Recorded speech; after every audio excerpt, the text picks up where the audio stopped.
Welcome back to Cambridge Coffee Corner. If you'll recall, on the last occasion we were talking about how implementations fail and the 5 big pitfalls. We're going to turn on the positive dial this time, and we're going to talk about how do we mitigate that? How do we anticipate it? How do we prevent them from happening?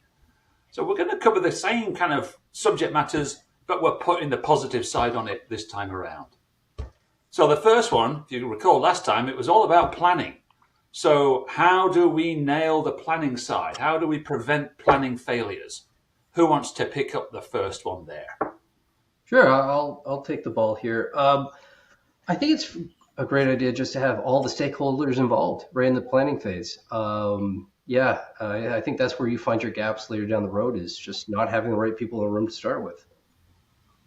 Good stuff. Yeah, absolutely. And Mike? And I think, that involves the mechanics of having planning workshops to tease out all of the requirements properly, involvement of the vendors, making sure that, they fully understand the requirements, and that, we keep the pressure on them to confirm that the system certainly has that functionality.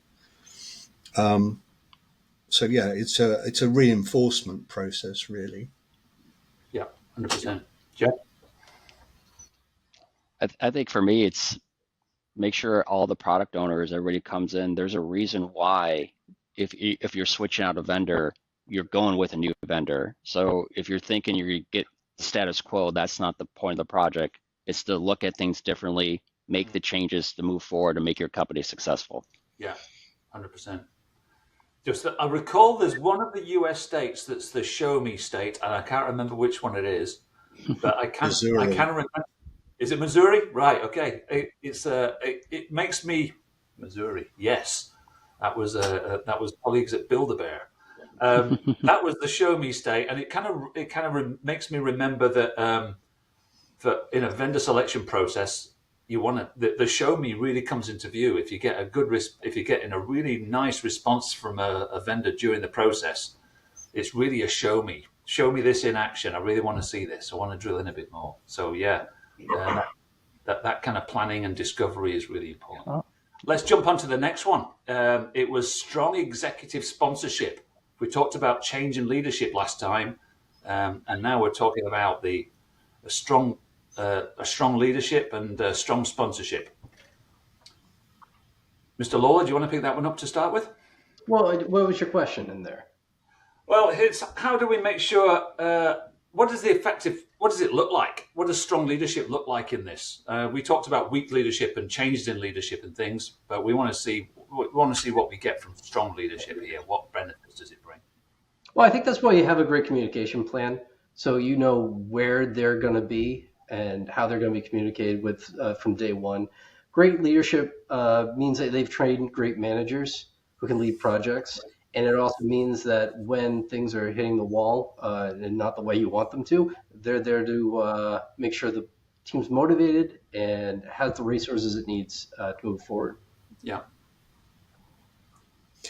I think that you also need, at a more senior level, you need an executive champion, someone who in the business that's really connecting IT, the business, the vendor, and obviously, CRA operating as the systems integrator will work hand in hand with that person. But you certainly need a steering committee well defined that's got, the right decision level authority to build success. Yep, and honestly, I think that this leadership, they need their sidekicks.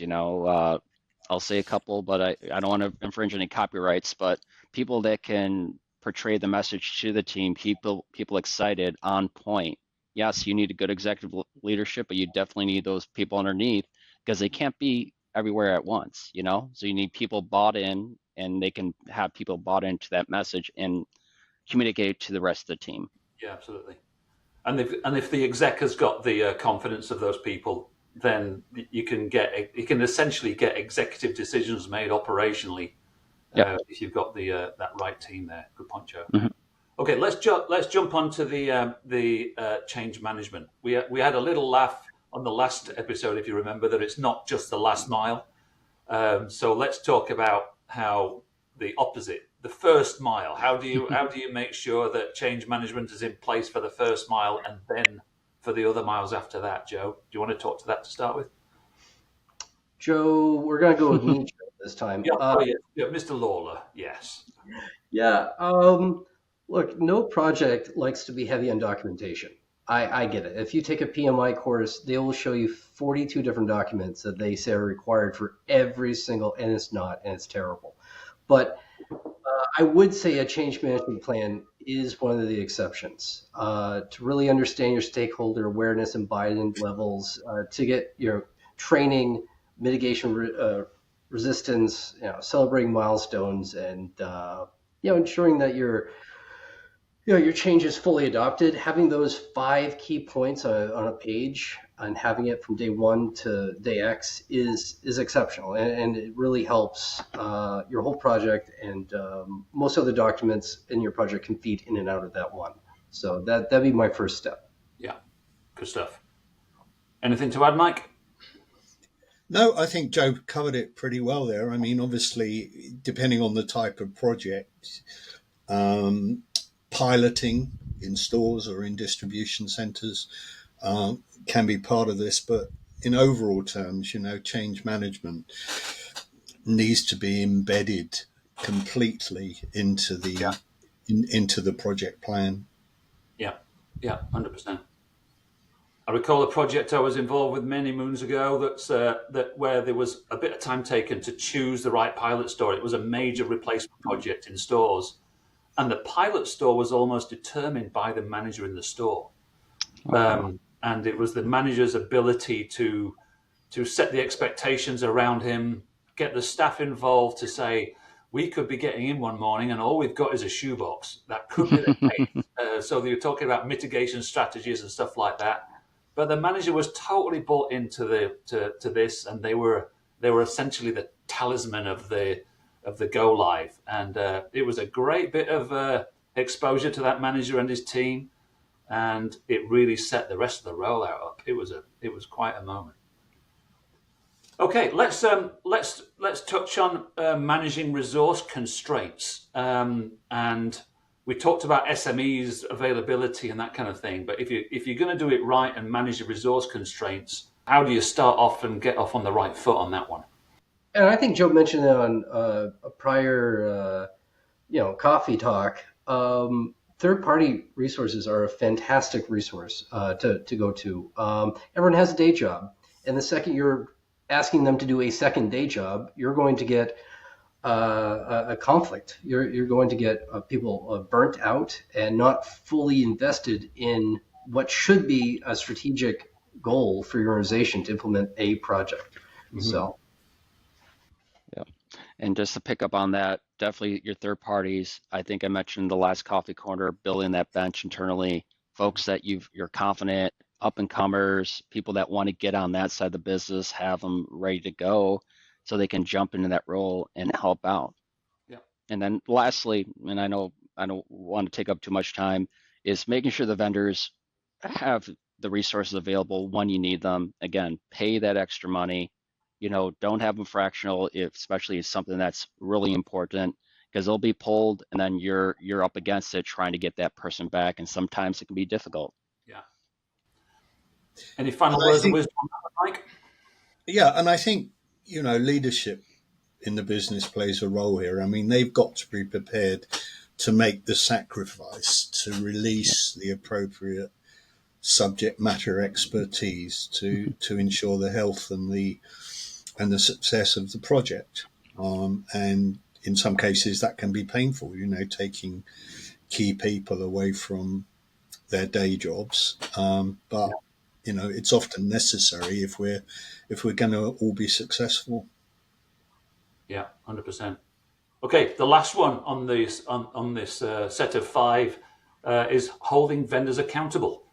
And this can take a few different forms of accountability. Let's pick out a few of them. What do you think there, Mr. Lawler? Holding them accountable. To mitigate risk with vendors, I think it's actually great to understand your culture of your organization and the culture of the vendor. That has to be a marriage. This is something that's not going to be a project. It's going to be a lasting 3, 5, 7, 10-year relationship. So that's a great way to not have issues, is to make sure how your organization communicates, its goals, its pace, everything that defines a corporate culture marries well with the organization that you're going to be married to in the future. I think I would also add that, make sure you choose the right vendor in the first place. Make sure you've got the best possible match between, your business requirements and the vendor's solution. And that's obviously done through the selection phase of the project, making sure that the demonstration scripts are really pinning down every requirement properly. So, don't have a huge gap between what the vendor can deliver and what you actually want in the first place. Yeah, absolutely.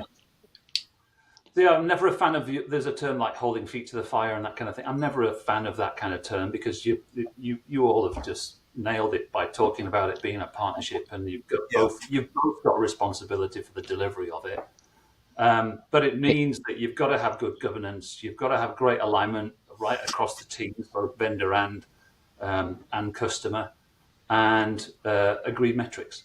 When you get those things right, it really can be a competitive advantage if you can get the things right and get the project done on time or under time, on budget, under budget, and that kind of thing.